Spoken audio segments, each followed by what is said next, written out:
audience here, do you want to introduce yourself a little bit about what you do in the world and what lights you up in the world and why do you love doing what you do? Start late, why don't you? Yeah. So I'm Quinn Ruiz. Nice to see everyone. So main thing that I do is I'm a coach or a CEO coach at a company called Mashari Method. So we coach companies ranging from OpenAI, OpenSea, Doordash, you name it, a lot of different types of companies and a lot of upcoming companies that you may not have heard of. And what do you coach those companies on specifically? yeah, so it's I'm coaching them on leadership and management mainly because a lot of these companies, they have people who are extremely good at product and they're very good at knowing what they're building, but when it comes to growing a team from 10 people to 100 people and things start to break down really quickly, they usually need a lot more help on both there's management principles in place is one part, but the bigger part is how do you do the emotional work with these CEOs so they can overcome any blockages that they're having with themselves so they become the better leaders to actually implement those really quality systems that have been tried and tested. Yeah. Did they get you to trade? Still waiting. Oh. What's up? Hey, the modern world. Hello. Hi, good to see you. Do something for the camera. Hey, I just have my phone out. This is like so not a normal thing for me. Good to see you. If I've ever noticed that guy until right now. Yeah. Whoa. Look, you're already pointing out new things to me. You know, it's normal to see a clown wearing a ballet tutu I mean, above a CVS pharmacy. Heck yeah. Good for him. I hope to never be normal. I know. It's no fun in normal. No. And he progressively got faster and faster, and then he had to jump. Wait, where? Like for the stop signs, you know how it just blinks? Oh, yeah. What if he had a guy who consistently ran faster and faster and then had to jump?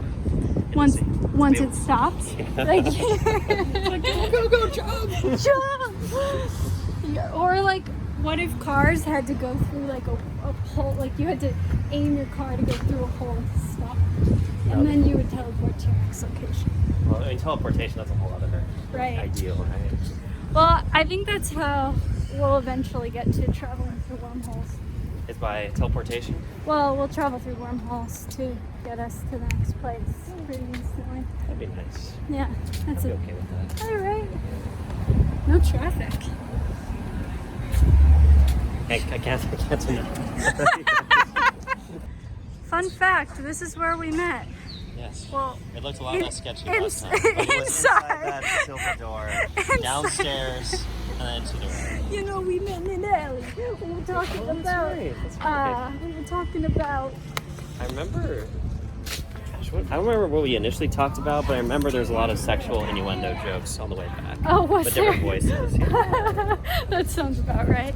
I think we were making jokes about like sex and tantra and crystals and what like a spiritual-oriented person would do to create sexual innuendo. Right, yeah, with the crystals, anything is possible with the crystal. That's right.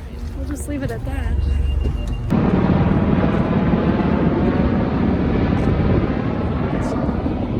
Now, is this Santa Monica or this is Venice technically? Yeah, this is technically Venice. Which, actually, the Venice... How much do you like walking? Yeah, it's not a bridge, it's a pier. You know, bridge to water. Yeah, Venice Bridge. A bridge to the ocean. We're walking on. It is a bridge because it goes to the ocean. You're right. I guess so. I guess it depends how you define a bridge. A bridge. Does a bridge have to have two endpoints where it's both land? Right. Or can the other be ocean? The other could be ocean. I like that. I like creating bridges to water. We should see them everywhere.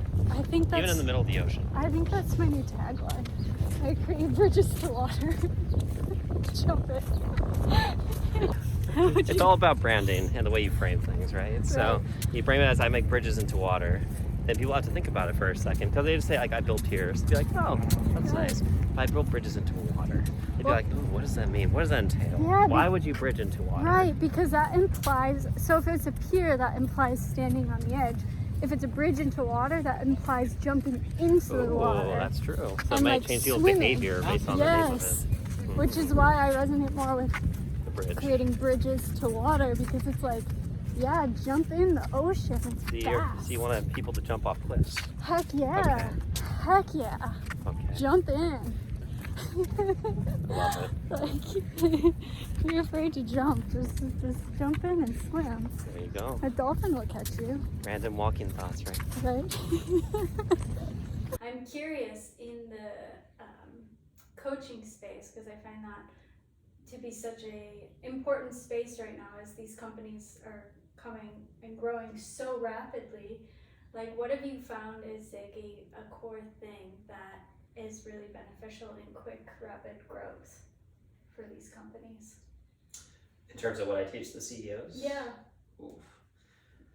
It's a good question. I think there's one universal lesson that we teach most CEOs that come to us, because a lot of times these CEOs are overworked, they have to make decisions very quickly, and they have a lot of people that are depending on them to make these decisions. And a lot of times when you're moving fast, you can get in your own way a lot of times. And the first thing is being able to acknowledge when you're in fear or anger, and knowing that fear or anger give really bad advice. And it doesn't matter how smart you are, how tapped in you are, how emotionally intelligent you are, as soon as you get into the states of fear, then your brain goes into fight or flight mode, your amygdala starts firing, and you end up doing usually the exact opposite of what you need to do to be able to get your company or get yourself into a good place, and then make the decisions or make the choices that'll really propel your company or yourself forward. And first step is awareness of when you're in that state. And then typically we quite literally take bets with the CEOs, and we say, what does fear tell you is going to happen if you take that action? And we say, okay, we're going to take the exact opposite bet against you. And we take these bets all the time. And the only reason why, I mean, like, knock on wood, where there's some wood here, is that we've always been right up to this point. It's not because we're magicians or geniuses in any way. It's just, we know that when you're in that state, you end up making adverse decisions for yourself. And that's where the first transformation comes from, is just emotional awareness of yourself, getting yourself out of that state, so then you can propel yourself forward. So as funny as it is, it's nothing logic based. It's mainly, how do you become more aware of your own emotions? Yeah, I mean, that makes complete sense, because, you know, like you said, fear and anger give really bad advice. And when you're building the foundation of a company, like, where you build it from determines the trajectory of the company in its entirety, from every single choice point that can be made. Like, Yeah. clouds are a little moody. Or they're like, the clouds aren't super moody, they're like coming out of a mood swing. Yeah, it's kind of like someone that's angry. So over there, that's what they're still holding on to. It's like the last 30 to 40%. Yeah. The rest is coming in, but Yeah. they still need some time to decompress before And the then moodiness subsides completely. over there, they're more into the light. They're hanging on a little bit in their head, though. They're a little cerebral, but down there, their heart's looking great. Thanks, humans. Walk to the ocean or walk to the birds. Always to the birds. Always to the birds. Forward march. Uh-oh, forward march. They're clearing the path, clearing the path, clearing the path. Ooh, and oh, now there's out. division. We just created division amongst the birds. Sorry. The parting of the The parting of the seagulls. We're walking through the parting of the seagulls. Look on that side, look at the other side. Wow, this is so biblical. That was like major magic. Today I parted seagulls. Parted seagulls. We made a bridge. We went on a bridge to water. Went on a bridge to water and parted seagulls. What'd you do today? Hey, so Yes. I coach like tech CEOs. Think like companies like OpenAI, Magic Eden. A lot of companies in Europe. For some reason, European guys love me and they love coaching with me. I have no idea why. Sure you do. Why do they love it? They're more feminine men. They're more tapped into their emotions, so naturally they're gonna love me more. You know? Right, because you're more tapped into your emotions. It makes sense. It makes I think sense. that's it. And then, what else? I love improv theater. Let's see here. I'm walking on a beach right now. Beautiful. On a Monday afternoon, evening. And yeah, glad that you guys all came to join us today. What a guy, folks. Thanks for being here. Let's see where this adventure takes us. You kind of feel like you're pushing, sitting up straight. Oh. But even though I'm sitting up straight, I'm still like this. Tell us, how are you at the desk? So I have this called a nada chair where it's quite literally a strap, but it's not sexual. It straps around, you clamp it in right here, and then you tighten it on each side so then your body stays up straight. But even when I'm working, I'm still like this. So I'm straight with the back, but I'm still hunched over completely. Just can't fix it. We're really learning here how to like use devices that work with our bodies. I don't know. It's so pretty. Go! Oh!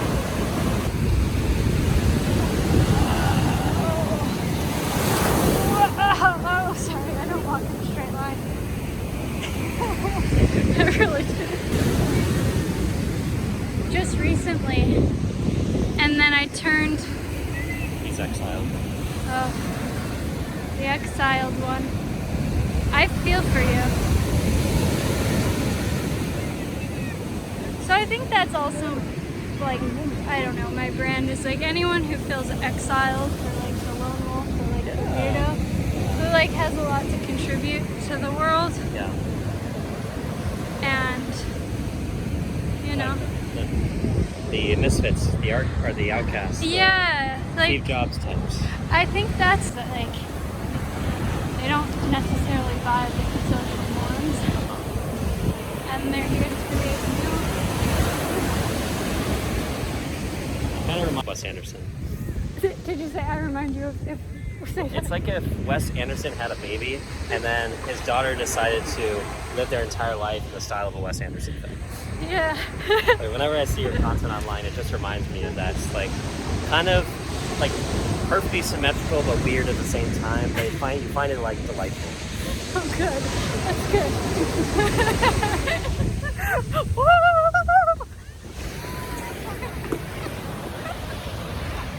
I like Wes So Anderson. it's like delightfully weird, right? Yeah, delightful. That's good. It's like we need more of that. What? We need more of that. Right? I agree. You know? Because, like, I feel like that exists within all of us. Yeah, and I think that In our own ways. and when you look at Instagram, I mean, it's usually three things. You have modeling pictures of women. Right. You have some sort of dogs or cats doing like stupid or funny things. Yeah. And what's the last archetype? It's usually 2 or 3. Hey. Oh, is it cars or something? Or no? I don't know. I'm not on that Instagram feed, so I don't know. Or like maybe FOMO stories of missing out on them. Right, that's Trying to true. showcase yourself to say that I'm an interesting person. Right. You're not using it as a tool of self-expression. Right. But again, who's going to see this? Who I hope is going to see this? Right. And hopefully that'll value them in some way compared to the people that they're hoping to watch. Yeah, no, it's true. A validation marker versus like the paradigm shift I'm interested in is instead of a validation marker, how about the expressive space or whatever it is? So I guess the question then is how can you validate people's emotions, who they are, they're good enough, so they have the ability to express themselves on that medium, but make that the norm that everyone expresses themselves on the medium. Yeah. Well, I think part of that is going to be an inside job, but then another part of it is a new social standard of like you're validated in wherever you are. Like it's less of a having to fit a certain box in order to be validated, and more an acceptance of all the shapes. Get it, dog. I think that when you have the ability to give open feedback to each other or to make people feel heard, then people are a lot more willing to say what's on their mind. So you catch issues earlier, or you catch them as soon as they happen so that they don't become lingering effects later. And you're also getting to the heart of issues quicker so that you can then solve what's really the underlying thing that's at risk. As an example, say I had I'm going to admit names just for privacy's Of sake, course. but CEO I was coaching, he had implemented a new one-to-one accountability system and even a new way to lead team meetings. And the challenge was he was trying to hold people more accountable because people would not have continuity from meeting to meeting, and there'd just be a lot of different challenges that came with it. And it had nothing to do with the system. The system was great. He knew how to hold people accountable. He knew what to ask. He knew what to do if they didn't do something and to hold them accountable to it for next time. And yet I was wondering to myself, what's the challenge then for him? And at his point, it was, again, always comes down to emotions in some way, shape, or form, or something from your childhood. But we don't go into the therapy as much of it, but just more what's the here and now, and what can we do going forward. But for him, it was the mindset of saying, if I'm holding people accountable, or not holding people accountable, then I'm not being an empathetic person, that I'm micromanaging. And he didn't realize that if you're just in empathy mode, you're a cheerleader or you're a daycare person for someone. You're not leading people towards what needs to get done to make a really wonderful company. But if you have accountability and empathy, then you can be a great leader. And if you're just accountable but you have no empathy, then you're just military. You're being militant and there's no empathy and things start to break apart as well. So you need to have a mix of both. So when he came out of the conversation saying, oh, it's okay, I can have empathy for the person, I can understand where you're coming from with this, and still say, and you still didn't do it, this is what we need to do to make sure that changes in the future. That's when it gets really powerful, and you get to identify what those little things are that make a difference. Yeah, that makes sense. The balance of accountability and empathy. It's Yes. like the balance of like structure and heart. Yeah, you need both, but you have to come from the heart first. Because I always tell people it's not even just about having both, it's about the ordering in which you do it. You gotta make people feel heard to open up to get themselves out of fight or flight mode to then solve the logical challenges that are in front of you. So if you want to solve them more effectively, you need to usually start with the emotions if they're in that state and then go to the problem solving. Yeah. Yeah. Exactly. There's the bridge that you can jump off. Yeah, no one's jumping off if I can. Are you ready to go on a bridge to the water? Come along, I'm ready for a bridge. right? Look. Let's jump in. You'll be fine. It's not that deep. Yeah, it'll be a little cold at first. Then you'll realize you can swim. And then if you can, you have 8 surfers ready There's to get. all the surfers. Look at that. They're kind surfers. Right there. They'll come along and take you on an adventure. Guys in. Roads of the sea change quickly like me. It's true. Look at all the surfers paddling along.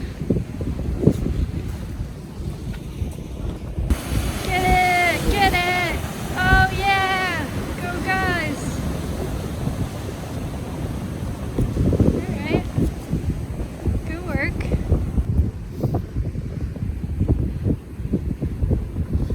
Whoa!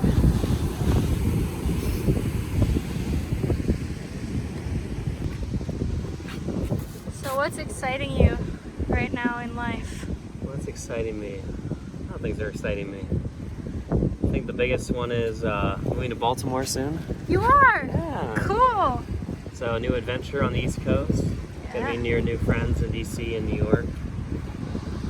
I think excited about a project I'm working on that helps. It's like group coaching for like software developers because they usually are neglected a lot of times. Everyone focuses on the founders, making sure they're okay, but software engineers that are remote are usually really lonely a lot of the times. So getting to help them, introduce them to other people that are like them, facilitate a conversation that's unique or meaningful to them because usually they're a little bit more socially awkward and they just need someone to kind of facilitate that initial conversation for them. Cool. And what else? I don't know, I love improv. That always gives me a lot of enjoyment and excitement in life. Yeah. And yeah, I'd say those are just a few things. Well, that's exciting. Even though I would have so many frameworks and tools that I can pull from at any time, I'm not reliant on them. I'm not saying I have a solution in my head already. This is why I like to do improv so much outside of it, because in improv, you have to be completely active and present in the moment. And if something shifts, if someone says, oh, in a scene, I'm pregnant, some crazy thing, you have to completely let go of your own narrative and be a part of the shared narrative that's in front of you. In a similar way, in a coaching call, I might be doing an accountability lesson or trying to brainstorm how do you make accountability better, but I've realized, oh, he is fearful right now that he's micromanaging. That's the real thing I need to address, and I have to put the complete framework away and not even focus on that at all right now because that's a true problem in front of me. So. And I've found that time and time again because I've led so many groups and done one-on-one work, and whenever I like show up even to a group or a course with a laid out plan, guess what happens? 98% of the time I throw away the plan and something completely different drops in because what's truly there is only going to show up in the present moment, and we don't know that until we're there. Definitely. And granted, plans are wonderful. It's like they're great. They're wonderful. Like it's great to have a plan of where you're going, but then be flexible enough. Like I always like semi-structured approaches where it's you have a plan going into it, or you have an idea of the themes in it, but then as soon as it comes to you, at least in coaching or running events, it's just a completely different ballpark as soon as you enter the room. Yeah, absolutely. Having some sort of framework and structure that holds it all together is really powerful. Similarly, I love that about improv. I did a lot of improv back in the day, and the biggest value I found was listening. Yeah. Like so often we don't learn how to listen, or we're anticipating what we're going to say next when someone else is speaking. And in improv, you have to be purely present because when you anticipate, the scene will likely fall flat. That's right. Yeah, very true. Right now, I'm excited by setting up my art studio in my place. Like, just setting up the space feels really good because I'm excited to create art for people in their spaces. Sounds really fun. I'm really excited to be doing more of these art experiences. And also for this vlog and connecting with awesome humans like yourself. Hey there. Get an excuse to talk to good people now. Yeah, exactly. It basically gives me an excuse to hang out with people I already want to hang out with. Right? And like create something out of, which I feel like is my favorite thing, is to connect with like people who are like, that I just connect with, are heart-centered and doing, like making an impact on the evolutionary edge of society and whatever their domain is, but they're also holistic, good-natured humans, and to play and to create something, to co-create, you know, because it's like co-creation. So 100%. I've realized like most of my closest friends I've ever had, I always create a project with them because I think like my highest value in this life is creation, like creating things for our world to be a, you know, better place in the way that I can. And so I tend to like create with my friends. Like that. You know? It was, no matter the size. It'd be little or small. But yeah, it's kind of like it's a extension of a shared experience. yeah, exactly. Like that.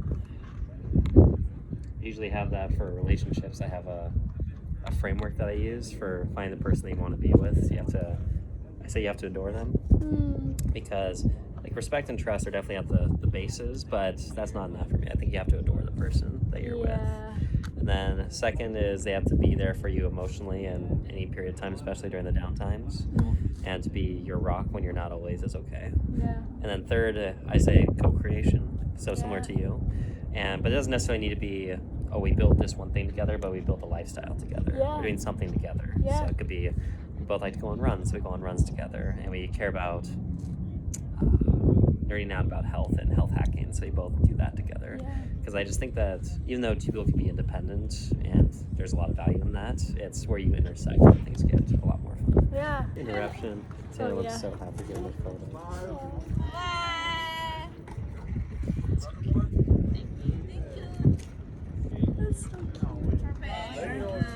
There's such joy. I was about to say there's a lot of joy in the family.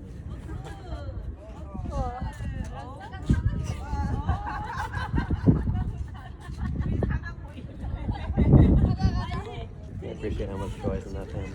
I do too.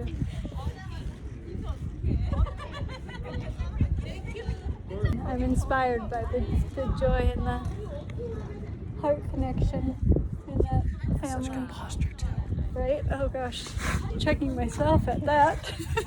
Push that neck back. Let's see, what else has been coming up?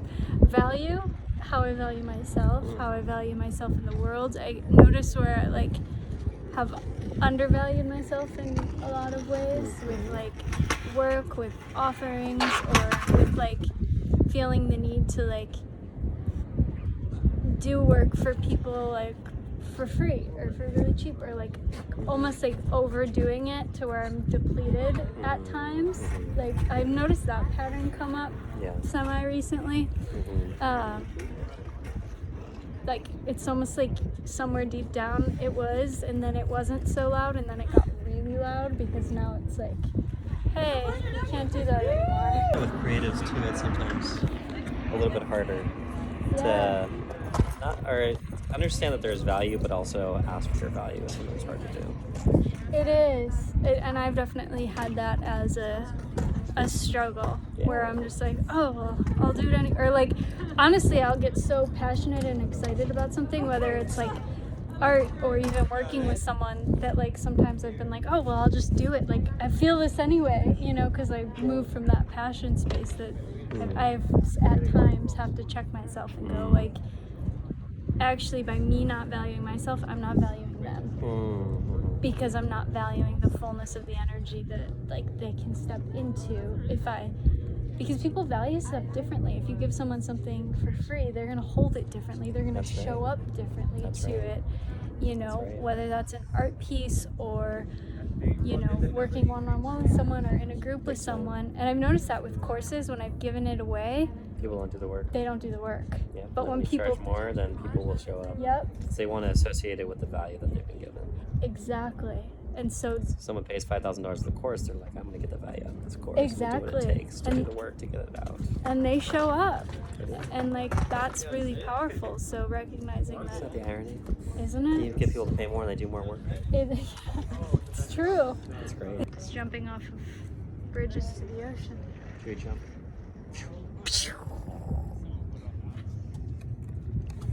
That would make for a good story, but I don't have a change of clothes.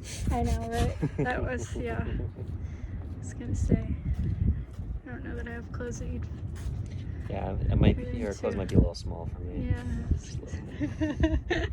It's like, you could wear a dress. That would fit. Could be flowy. It'd feel nice. Yeah. You wanna go to the event in a black dress? Make a statement. Yeah. I mean, it is gay pride right now, so That's I don't think anyone would bat an eye. That's true, yeah. You could wear, oh, I know, I could style you in my black, loose, flowy dress and like a big green hat. Oh, that would be a nice look on you. Very Wizard of Oz, I like it. Yeah, in case we want to jump in. Whoa! And sometimes jumping in is just a metaphor. Most of the time.